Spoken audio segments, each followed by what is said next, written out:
chased a richer man behind my fiance's back, and his revenge destroyed me. My ego and pride has cost me a lot in this life. I had always been warned about it, but I didn't know it would cost me my fiancé and a chance to marry into a lifetime of enjoyment. This was all because I thought I was the better person, but I had been taught a lesson, a big lesson by my fiancé. Pride really goes before a fall, and my fall was epic, lol. I always thought I was on top of the world. You know the start to every sentence. Being the only girl whom my parents spoiled to stupor, I was expecting everyone else would do the same. That was how I had grown up, with everyone at my beck and call. Don't blame me for that, guys. Anyway, that shaped how I grew up and saw the world. In my head, I was hot, and who wouldn't want to do as I said? Absolutely no one. And absolutely no one could tell me what to do either. That was what I had told my fiancé when he had warned me not to go on the date, but I hadn't listened. He wouldn't even have known if it wasn't for my tatter mouth and the people around me who ended up taking what was mine. I found him to be simp and wanted him to know that even though we had already been engaged, I could do what I wanted and flirt with whoever I wanted. I wanted him to see that not even marriage could stop me. Well, it turned out my fiancé was far from being a simp. I was a clown for thinking that, and I had faced the consequences of my ego trip big time. And I had learned my lesson because my fiancé took his revenge in the most cruel and unexpected ways. What he did will shock you as it did me, and although it doesn't get to me again, it was a stab in the back. I guess the whole event shouldn't have been a shock to me. I mean, I should have seen it coming from when we began having problems that had been solely the fault of my selfish attitude, but I hadn't seen it coming. Let's begin from the start of my downfall, shall we? My name is Maddie, and I'm 27 years old. My fiancé's name is Walter, and he's 28 years old, I think. Walter and I had been friends since high school. My relationship story with Walter was like one you could regularly see in romance stories, where the nerd gets the girl, but in my case, the girl fumbles the nerd who turns out to be extremely rich. I kid you not, lol.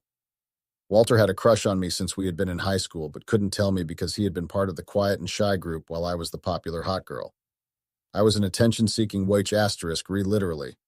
I know who I am and was. I wouldn't hide from it.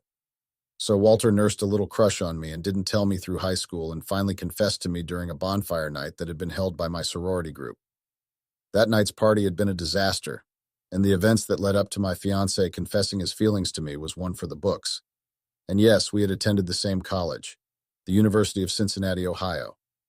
I'd gotten drunk and was throwing it down for some random college dude, and before I could blink, I was away from the crowd and the music. My fiancé, who wasn't a fan of parties, had come to rescue me from the crowd. Wasn't that sweet?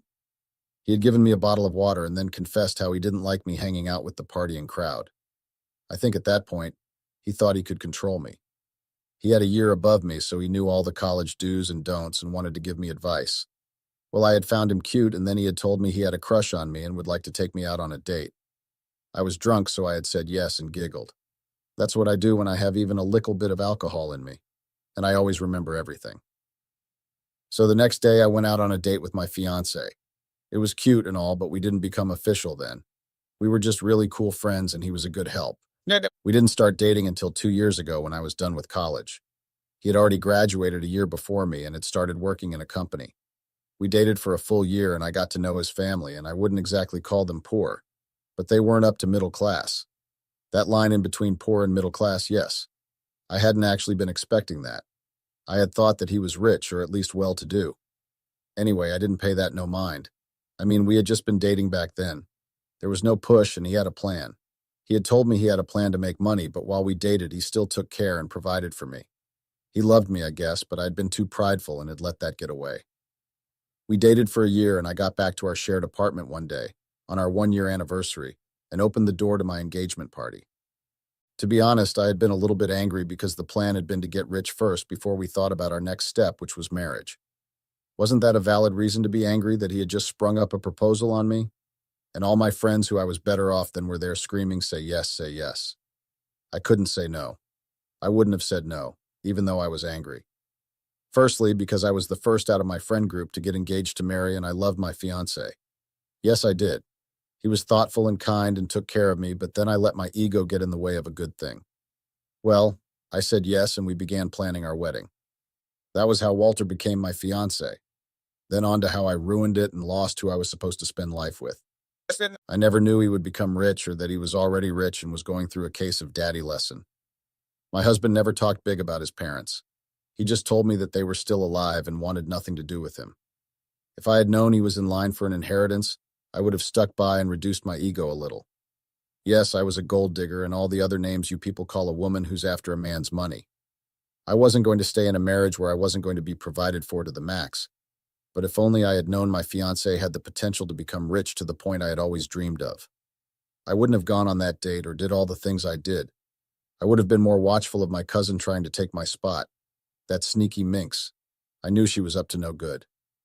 Tell him about I want to help you plan for your wedding. It really be your own people that set out to ruin you. Anyway, I was materialistic, and did my husband to be know I was materialistic?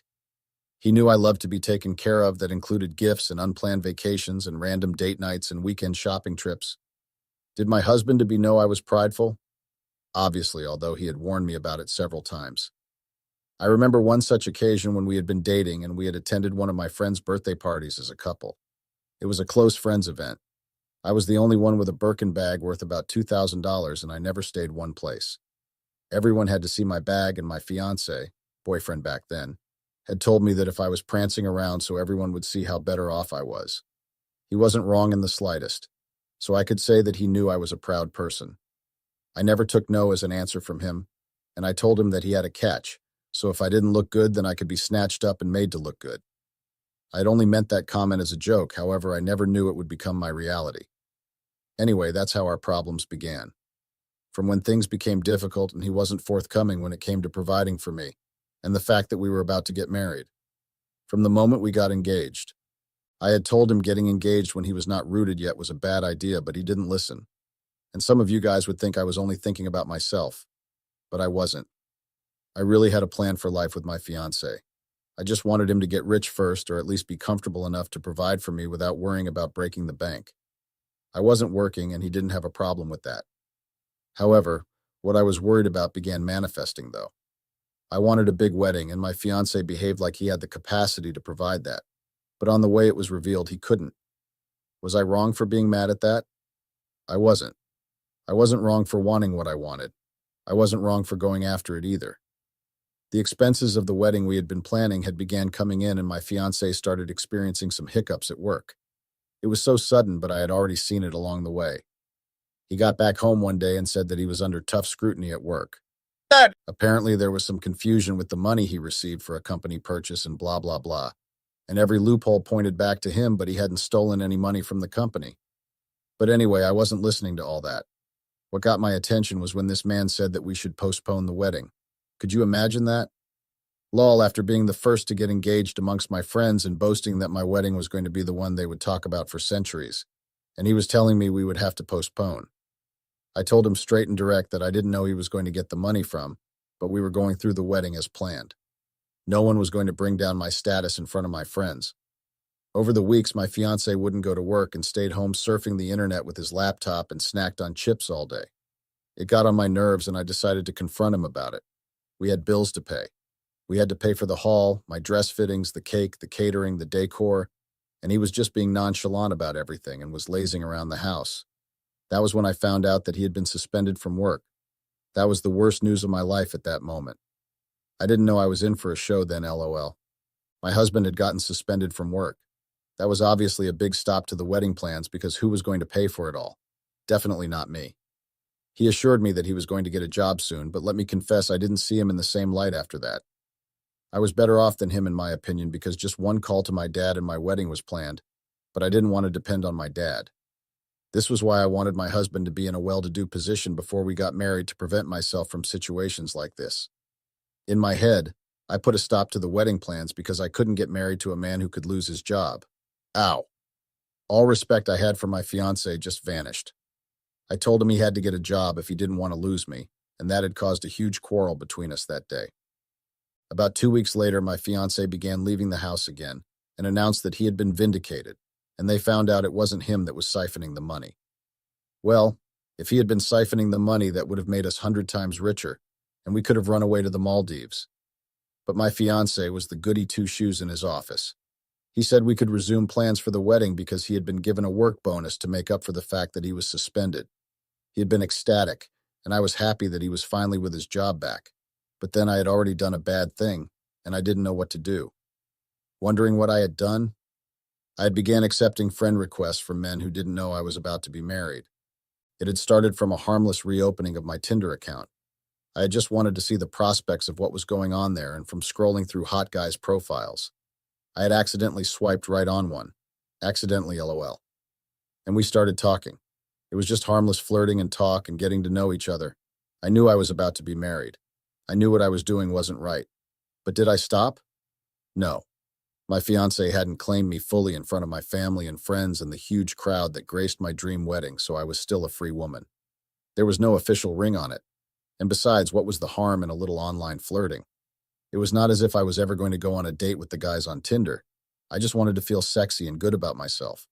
There's this power that we ladies feel when numerous guys find us hot and attractive, and let me not even get started on the attention. So that was what it was just meant to be. While my fiancé went to work and labored, I got attention from numerous men online who didn't stop singing my praises and made my ego grow bigger. I didn't know my downfall was going to be epic, or I was ruining myself for the good things that was meant to come my way. The money my fiancé gave me had been used up, and I had only just made down payment for the wedding hall and paid for phase 1 of my wedding dress fittings. This brought on another quarrel, and my fiancé had the audacity to suggest to me that I should get a job. Lamau, could you imagine that? He wanted me to get a job, and for what reason? Was it to foot the wedding bill, or to begin taking care of myself when I got married to him? I was so livid at that statement, and I reminded him how he was the one that got down on one knee to ask me to marry him, and not the other way around. For him to have done that, it meant he was ready to take me on as a responsibility and provide and care for me. I told him my dad could still take care of me, and he was old. I had been childish with my words. Trust me, I hadn't known the repercussions of what I was saying back then. Anyway, that seemed to anger him more because he thought I was in on the marriage too. Which I was, don't get me wrong. But I wasn't going to get married to someone who wouldn't provide for me like I had mentioned earlier. Imagine telling me that I'd been pampered my whole life to get a job. What was I going to do there? Actual work? No thank you. He was mad, and I was also livid, so that put a stop to our wedding plans again. I should have seen the signs from here. You had to be blind not to, but I guess was. And my fiancé was too, because who would have put up with my hazardous baggage up to this point? My fiancé stayed out of the house for almost a week, and I did something foolish again. I accepted a date from one of the men I had been flirting with on Tinder. I was frustrated and angry, and I just wanted to feel good about myself. My fiancé wasn't doing that anymore. There was once upon a time when he would take me out on dates and we would go shopping, and he just showed me how much he cared for me in his own ways. I hadn't felt that in a while, so I went searching for it. What I didn't expect was for my Tinder date to be hot as fire. I had seen his pictures and thought they had been modified a little to look like a Greek god. I hadn't actually expected the man I would see on the date to look exactly like his pictures. He was hot and I was engaged, but he didn't know that. I enjoyed the date and he asked to see me again. I went on another date with him when I was meant to be planning my wedding. I knew what I was doing, of course, but I didn't know the repercussions. My fiancé was refusing to take care of me, so I wasn't going to give him the time of day either. This was what I thought in my head. After all, I was young and could pull any guy I liked. If he didn't want to come correct, then he was going to lose me. I didn't want that, though, but my ego was my mouthpiece and was speaking in place of logic in the matters of my heart. Obviously, my fiancé didn't know I was going on dates behind his back at first. He wasn't even supposed to know, and maybe I would have gotten away with it. I wouldn't have been embarrassed and would have been living my dream life being married to him. It didn't work out for me that way, though. Funny enough, I always thought things would always work out my way. That was the mentality I had had while growing up. Anything I wanted, I got. Things had always been smooth and easy for me. Men fell at my feet, people went out of their way for me and did things for me just because they wanted to be on my good side. So I went on the dates since my fiancé didn't want to be of good use to my life. Label me a gold digger, but most of you all do the same thing. My fiancé moved back in after a week and apologized as he should. He told me he was sorry for making me feel like I had to provide for the wedding, and I forgave him, of course. I even stopped going on the dates for a little while as a show of good faith, and our wedding planning resumed again. But the money and the providing issue was still a big problem. Then my cousin had to come into the mix. Miss Goody Two-Shoes pretended to want to be of help to me, but she was a snake, and an even worse gold digger than I was. It was like she was sent from the deepest parts of hell to ruin my life, and that was what she did. My cousin asked if she could move in with me. In fact, she didn't even ask. She simply appeared at my doorstep one day and said she was here to help me plan for the wedding. She said she wanted to help me because she knew I didn't have any siblings or sisters in my corner, so she decided to help out. Lowell, as if I begged her to come to my aid. I couldn't turn her back because she was literally on my doorstep. Let her come and witness how I have been suffering to get money from my fiancé to give me my dream wedding. I didn't have any qualms with her seeing me at my lowest because it wasn't me she was seeing, it was my fiancé. My pride was still intact. I wasn't the one with no money because even though my fiancé had decided to stop providing for my maintenance and upkeep, I still had my ways.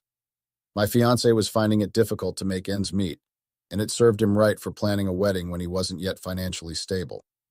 I was even beginning to have second thoughts about it, and to make matters worse, my cousin had to be supportive. I recall one instance when we had been dining together and discussing the pressing things we needed to sort out concerning the wedding planning.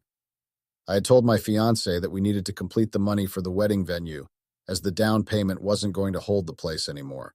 And instead of my cousin to support me, she supported my fiancé and told me we should get a smaller venue. Could you believe that? She wanted to tell me what to do for my own wedding? I should have seen it earlier. I should have seen the way her eyes never left my fiancé and how she was always coddling him. I should have known she had her eyes and wanted to have her claws on my man. If I had acted on it, I wouldn't have lost my fiancé to her. Yes, I lost my fiancé to my stealing two-timing cousins. It was my fault, I agree, but he was mine. Wasn't she meant to steer away? No, she was coming for what was mine. I just chose to not believe that my fiancé could be snatched away from me. My cousin began supporting him in matters concerning my wedding, that I began questioning why I had let her into my home.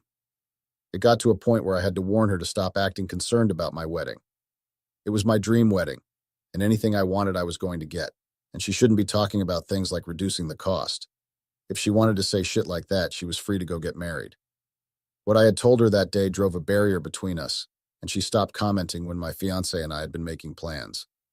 She only helped me on errands and followed me for my dress fittings. I had thought I had run her off with my words, but she still stayed and wanted to help plan my wedding, not knowing she was trying to cover my fiancé behind my back.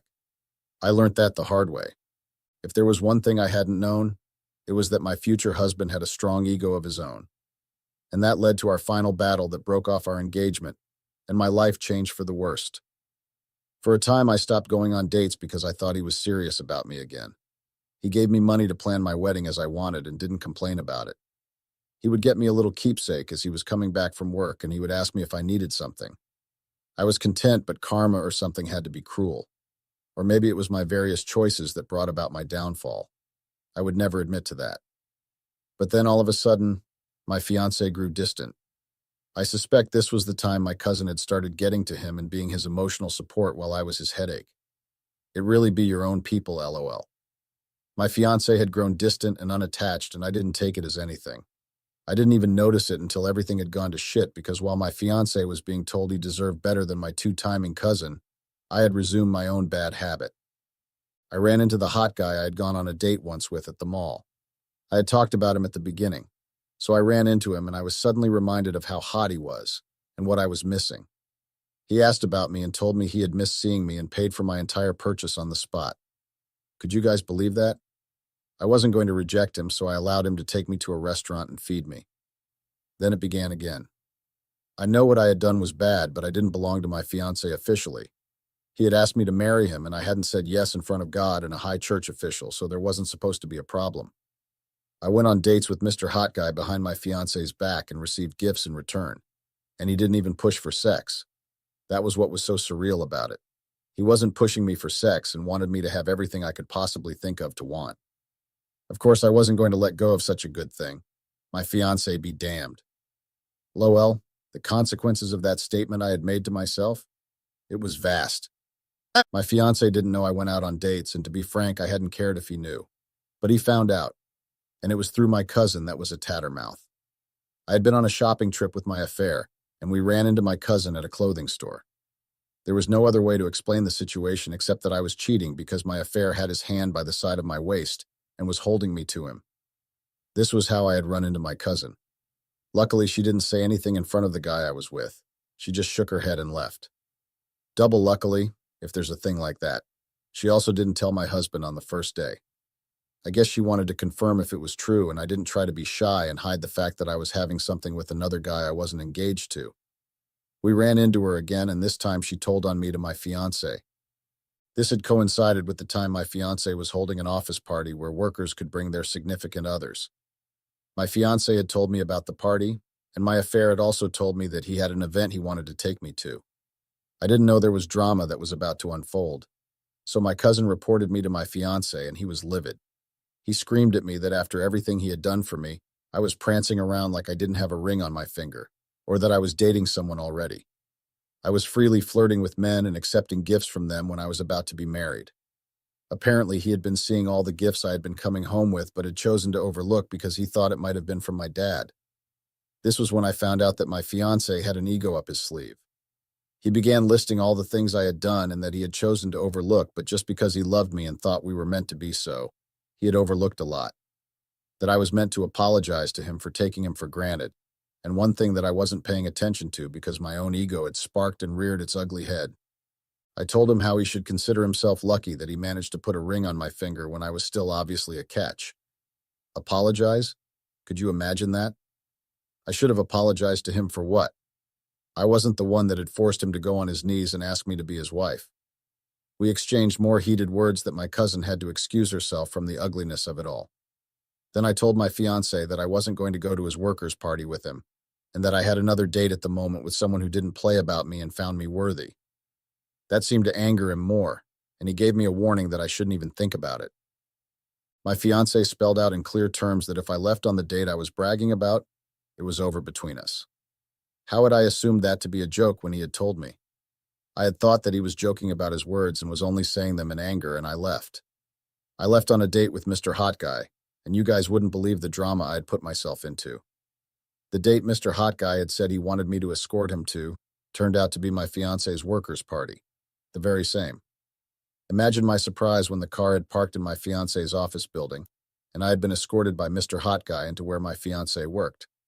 The first person my eyes landed on was my fiancé, and I thanked my lucky stars that no one from his workplace knew me, and I prayed my fiancé wouldn't cause a scene.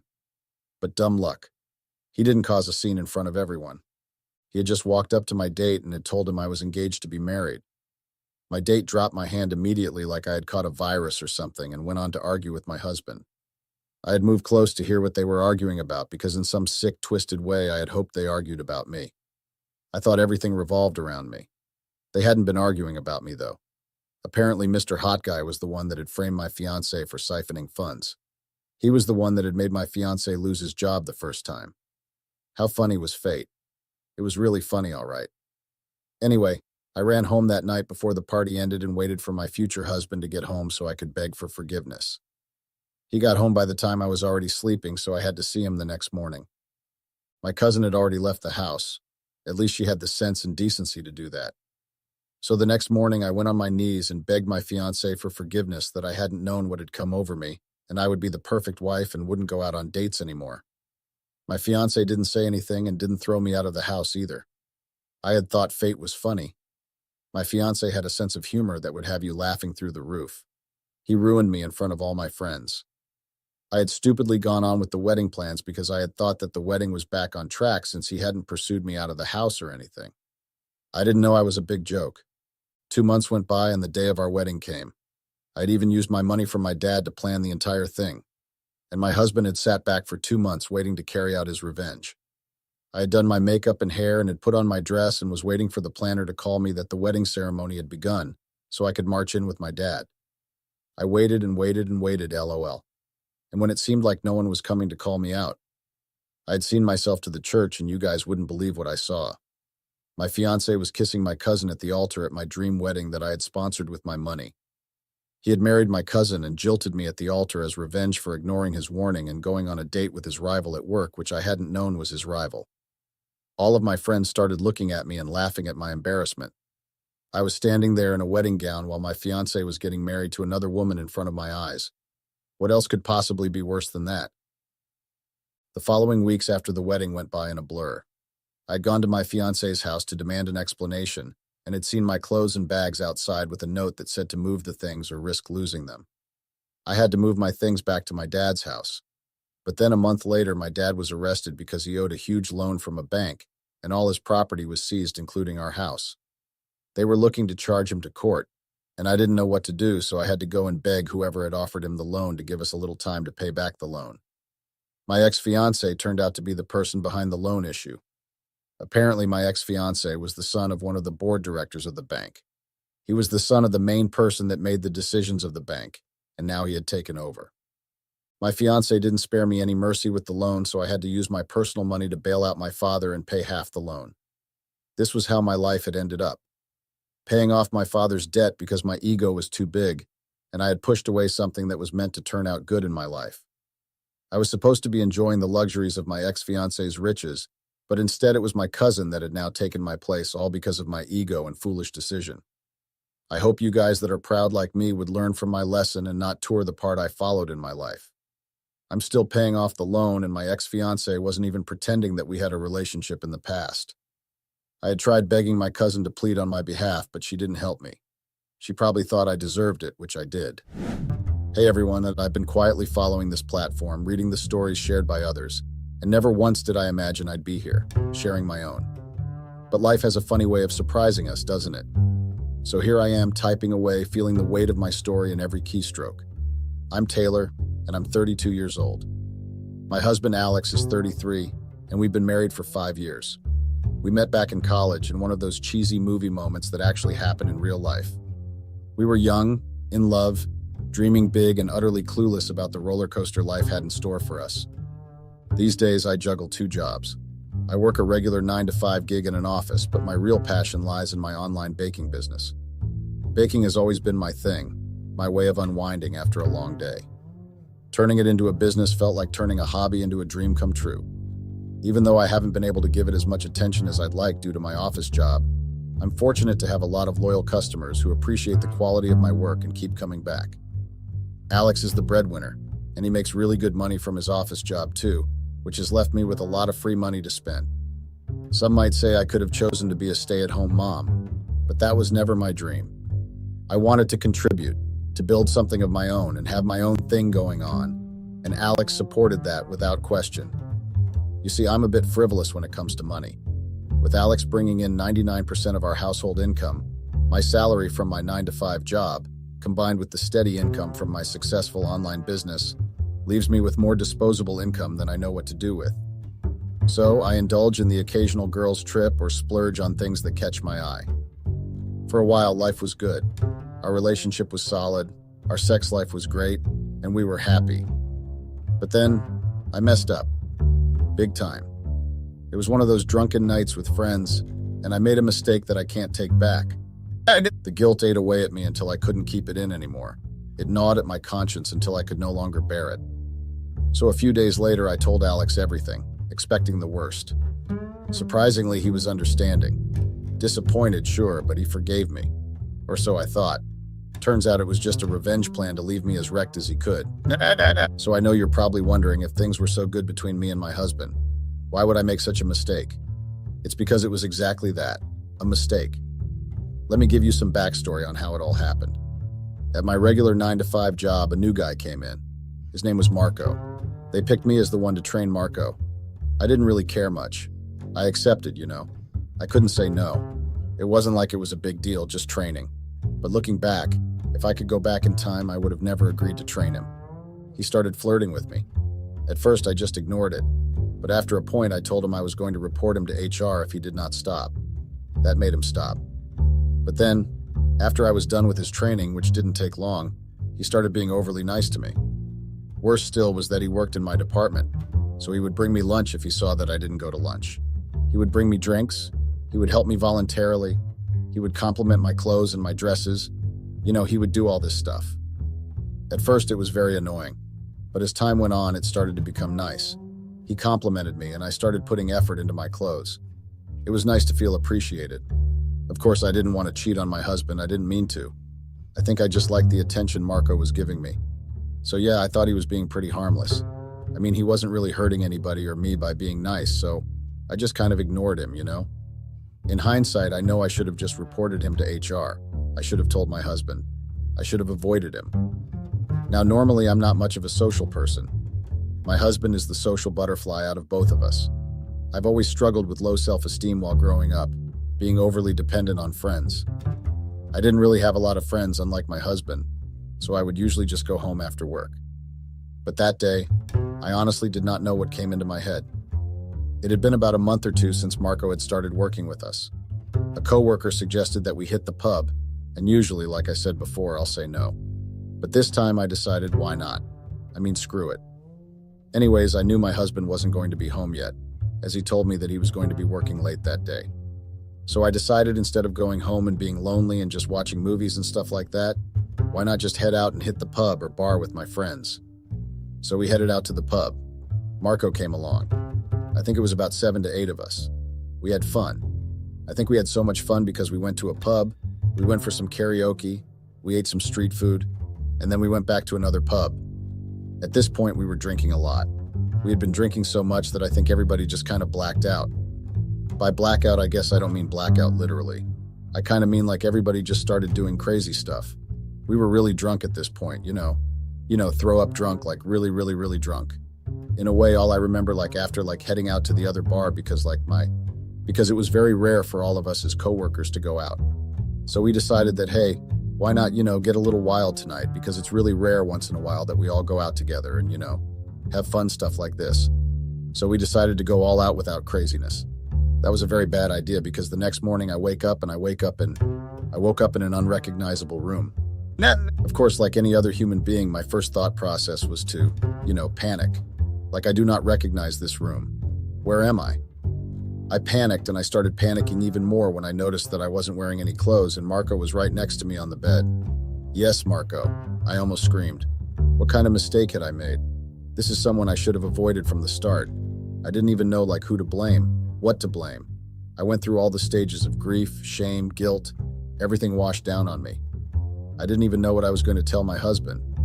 I was pretty sure that he must have called me a lot of times because I didn't tell him I was going to stay the night. I had a huge banging headache. I was hungover really bad.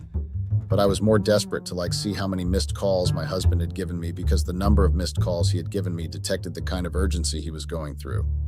So I started searching around for my bag. Thankfully, it wasn't too far from the bed. I checked my bag, my credit card, everything was still inside. I was even thankful that my things hadn't gotten stolen last night. I honestly wouldn't have even known if someone had dipped their hand in my purse or even taken my bag because I was that drunk.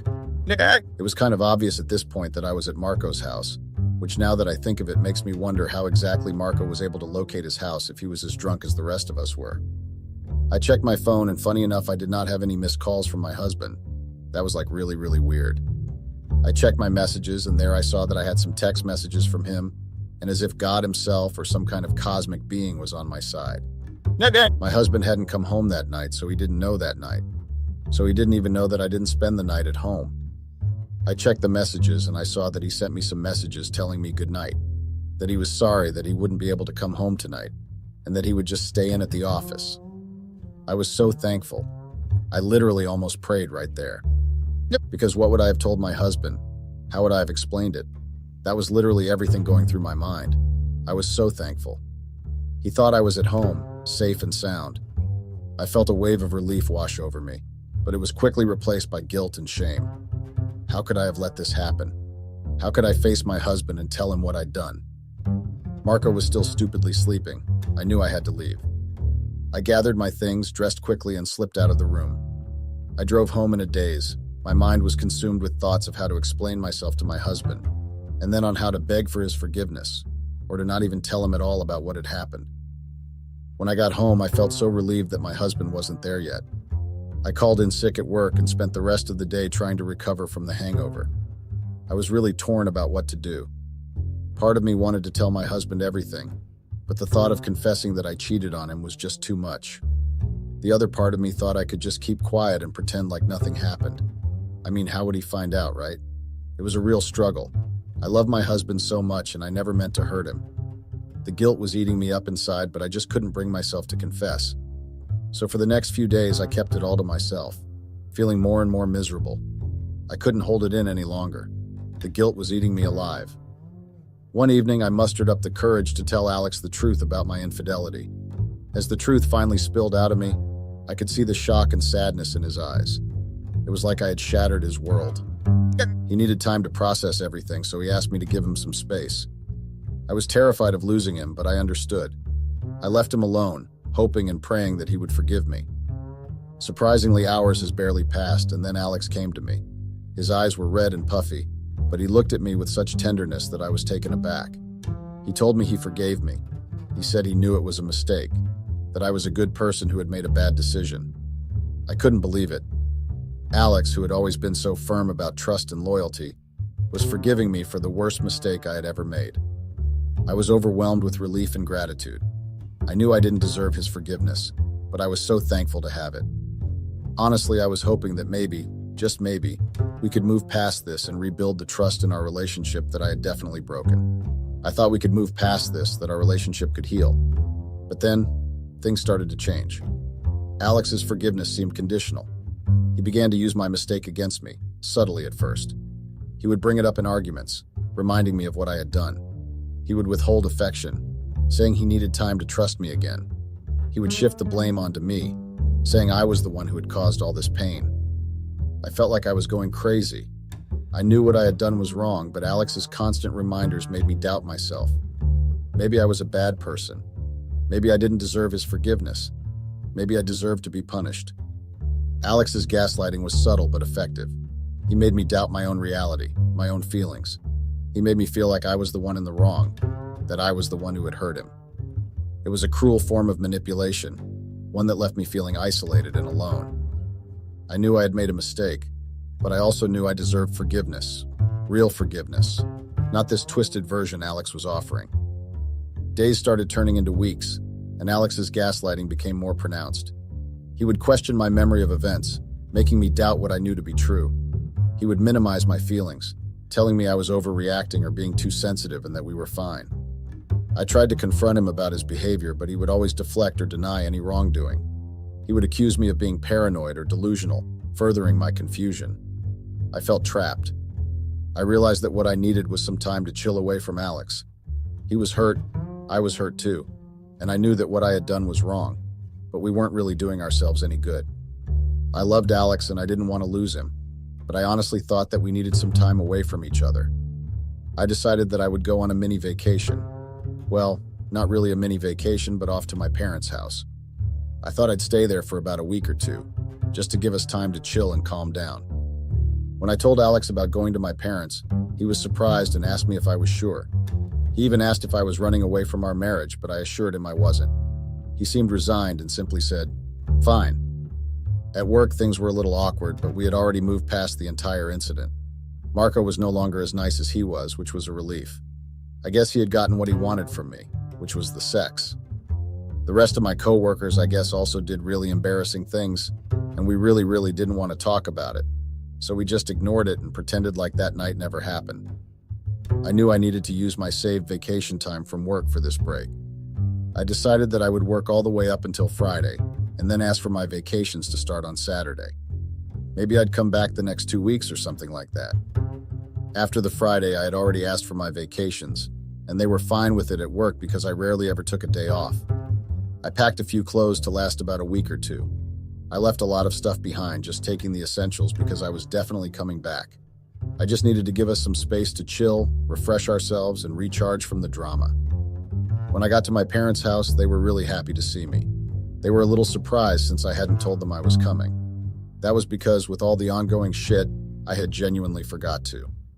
They made me food, and for the first time in weeks, I genuinely smiled. They knew something was up but didn't push me to talk about it. The next morning, I planned to fill them in on what had happened, but I woke up to find that my ex-husband, who I now consider my ex, was being petty. He had humiliated me by telling everyone I had cheated.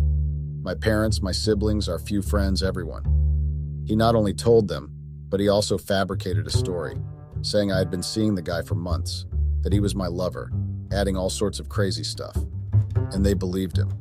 My parents confronted me, angry about the cheating.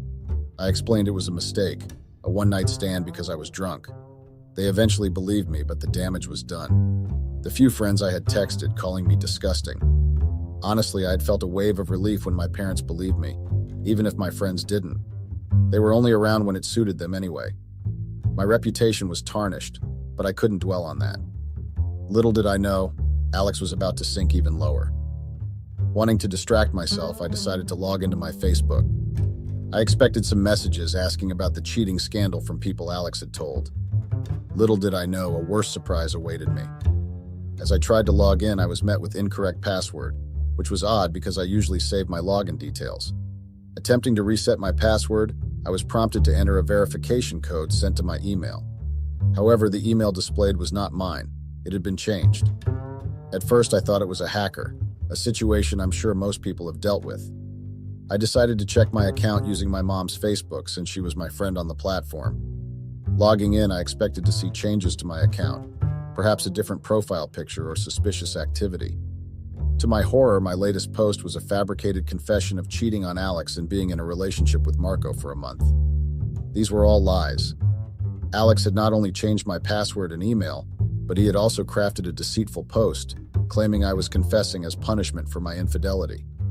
He even tagged my boss and co-workers, including Marco, despite us not being friends on Facebook. The post had gone viral, and it had attracted numerous comments. Alex is such a petty asshole. I mean, seriously, who does this kind of shit? So after he hacked my Facebook and posted all that crap about me cheating, I got a message from my boss. I was so embarrassed I didn't even know how to respond. Like, what could I possibly say? I was so mad at Alex. I messaged him asking why he would do something like this, and he just laughed it off. Can you believe that? He sent me a laughing emoji and said it was my punishment for cheating. What the hell, right? I realized then that I was dealing with a total revenge-driven psycho. Anyway, long story short, I got fired. My boss didn't want the drama, so they let me go. At least they said they would compensate. I didn't really care about the job, though. I still had my online business, or so I thought. When I checked my online stuff, I was locked out. My blog was gone, my Instagram was messed up, and I was locked out. I checked my Instagram with my mom's phone, and Alex had not only changed my Gmail and my password, thereby logging me out. He had also posted on my Instagram a screen record of the Facebook post he made. He had ruined not only my physical reputation, but my online reputation, especially since I had a sizable following online. It was like he had gone on a rampage. He had erased every trace of my business. I was so confused and pissed. How did he even have the time to do all that? It was insane. And the nightmare continued.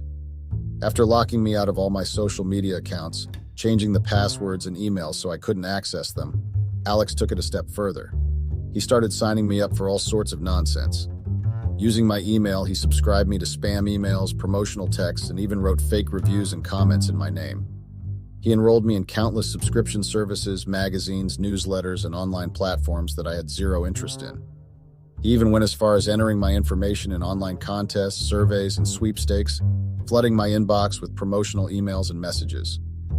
Throughout all this, he continued to use my Facebook and Instagram accounts to post lies and further damage my reputation. I could tell because I was still monitoring the accounts using my mom's phone. While I can't say for sure if Alex was behind all the spam with my Gmail and phone number, it's safe to assume it was him, given his petty nature and vendetta against me. Plus, I just had a hunch that it was him.